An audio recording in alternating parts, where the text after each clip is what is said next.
Hey there, I'm Stephanie Langston for Yallwire in Nashville, hanging out backstage at the historic Ryman Auditorium with the legendary Ricky Skaggs. So nice to be here in this room with you tonight. You're Thank you, playing ma'am. the Bluegrass Nights here at the Ryman. This is something Finishing you've up been the doing. series. Yeah, I love. I always love this show. It was 1 year ago tonight, actually, exactly 1 year ago that we were here, and we had Barry Gibb was our special guest, that big bluegrass singer Barry Gibb. And Tonight you brought a different special guest. I with did. You. My sweetie Sharon. She and I are doing a CD together, first CD ever together. So we're excited about that. We're going to be debuting some of those tonight. Awesome, a duet CD, correct? Mm-hmm. Yeah. So this is something you guys been working on together for a while? Well, we just started actually. We got 5 songs cut. We didn't want to get a little kind of an EP out, just want to have something for Fan Fest, and so we got it all done for that. But we're going to finish it and have it out next year, and so we're excited about it because we were duet of the year in 1987 with Love Can't Ever Get Better Than This, and but she was on Warner Curb and I was on CBS Epic, and they were arch rivals, and they didn't want to share each other's artists. It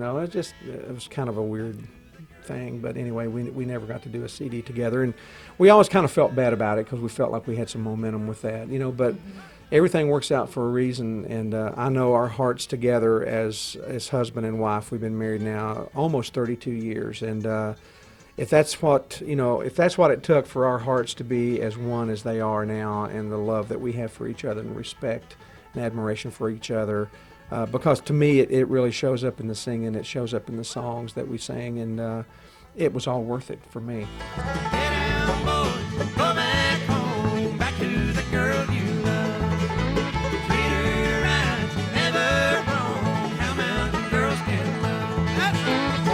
I imagine it's probably pretty special being somewhere like the Ryman. Oh, And this man. series specifically is something that Bill Monroe started so long ago, a mentor of yours. He was my mentor. I was telling somebody earlier about me getting on stage with him at 6 years old up in Martha, Kentucky. I've got a book coming out in August the 12th, and it is so exciting to finally have a book out.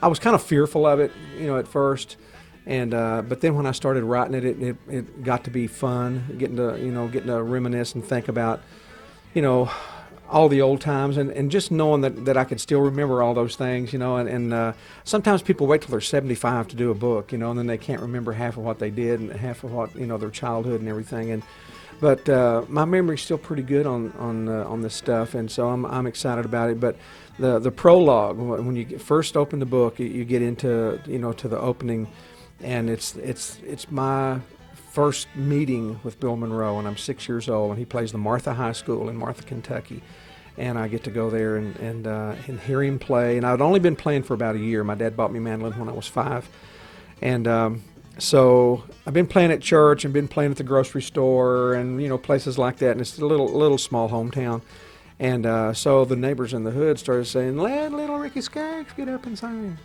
So after a few of those times, I think Mr. Monroe was ready to get that behind him and let's get on with the show. So he allowed me to come up and sing, and I don't know, I fell in love with him that night because he was so passionate about music. He was passionate about his art. He was so great at what he did. He had a great band, and he was a star. I mean, he looked like a star. He walked like a star. He got out of the car and stood up straight as a ramrod and looked just like he looked like a movie star when he got out of that car, and we were all just blown away to see him, but there was so much about his heart that I saw that night. He was willing to let a little kid that he had never heard of before in his whole life, get up and play his mandolin on his show, and he just kind of got in the background and just smiled and let me do it, and I'll never forget that. In the building where this music started, right here. I mean, this building, was really where bluegrass was. This was the flagship launching pad for bluegrass music, was WSM 650 at the Grand Ole Opry.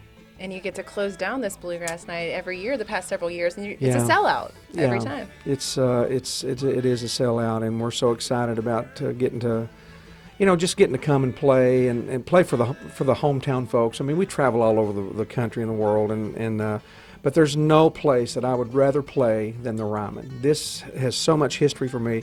when I was 7 years old downstairs. I was backstage, had my mandolin on my shoulder, and my dad had brought me here, and I got backstage, and I was playing the mandolin, and Earl Scruggs walks by and sees me playing the mandolin and stops and hears me play a little bit and asked my dad if I would, come down next week for an audition for their television show that they had on Channel 4 here, and so I made the audition and got to do a television show when I was 7. So You're just a young prodigy. man, I was so blessed, just having doors open right and left, and got to play with Bill Monroe at 6, Flat and Scruggs was 7, and the Stanley Brothers before I was 10. And those three groups are really that was the foundation stones. Those three bands really, their styles were different, but they were the ones that really shaped the music. And the Stanley Brothers had something that was totally different than Monroe, and Monroe had something that was different than Flat and Scruggs, even though Flat and Scruggs met in Monroe's band, in 46 and 47. So they were part of his band, but then they went off and started their own band. But it's this building is so historic. I mean, when they wanted to try to tear it down years ago, I mean, it was like, over my dead body. This is not going to happen. This is too much history here. Are these just some of the stories that we'll hear in your book?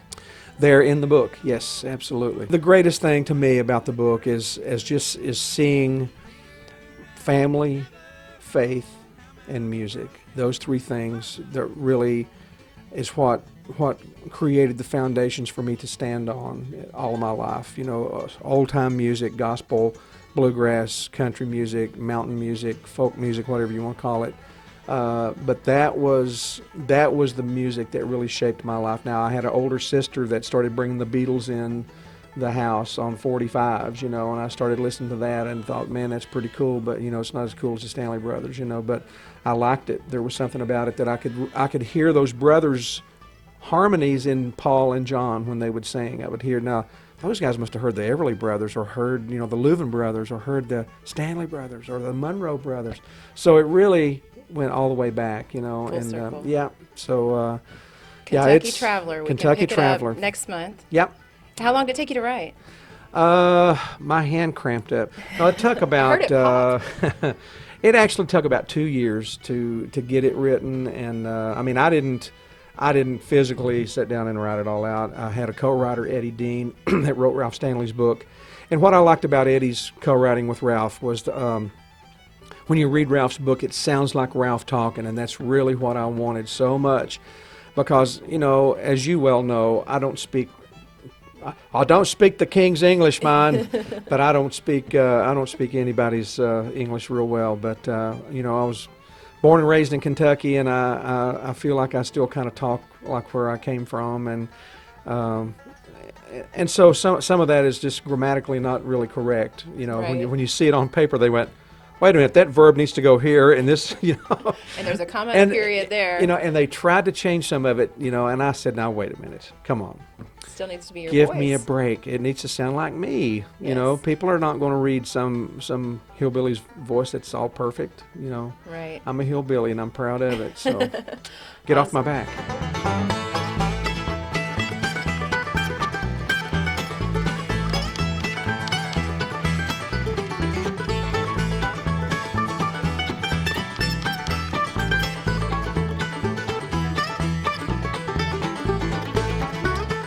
Well, you also have a new album coming out, Cluck Ol Hen. Yeah, Bruce Hornsby. Awesome. This is from when you guys were out on the road together. This is live Yep. performance stuff. We did a studio record about 6 years ago, maybe, in my studio out in Hendersonville, and we went out and toured that, and so we toured that off and on for a couple of years, and so we recorded a bunch of live shows, and so this is the some of the live recordings that we did. We felt like was kind of the coolest, funnest, best stuff, from all the recordings. Omaha, Nebraska was one of the shows that we did, and it's just killer. It's just one of those. I think it was the last night of the tour, and we were just feeling our oats, and just blowing it out. It was so much fun. Anything from Nashville on here? No, we never played a show in Nashville together, the two of us. Bruce did a show with the Noisemakers, his band, here at the Ryman about 6 years ago, and I came and sat in and played, and then it wasn't long after that we got in the studio and did some stuff. But we didn't do a Nashville tour back then, but now we are playing here October 5th Okay. at the Ryman with me and Bruce, and it's going to be in Kentucky Thunder. So it'll be a lot of what this record is. Awesome. So everybody can come out and check that out here at the historic Ryman Auditorium. Absolutely. Ricky, you've been a busy bee. There's no slowing you down, huh? Too many bills to pay, grandkids to help and Support. love on, and keep Miss Sharon in line. So we got a lot going on, and we're just so happy. There's so many great things happening, and God is so good. We're just so thankful for our life, and that we can do what we do. And I'm a photographer. I love to go out and do photography, and so that's part of a creative gift. That kind of works with the music and all, but I don't feel like I just have to go out and do the photography, and I have to play music, for a living, but the photography stuff is just kind of a sideline that I'm doing, and I'm actually selling some prints, and I'm going to have a website pretty soon, where people can go and order some of my Rick picks. Yeah. Dang, so hold on a second. We got 2 albums, an autobiography, some photography we can pick up. We can see you here in October. Outside of that, I'm bored. Goodness, there's no way you're bored. Well, congratulations on everything. It's really exciting. Thank you, We'll stay Steph. tuned to all of it. Good talking to you always, girl. You too. Thank Ricky you. Skaggs.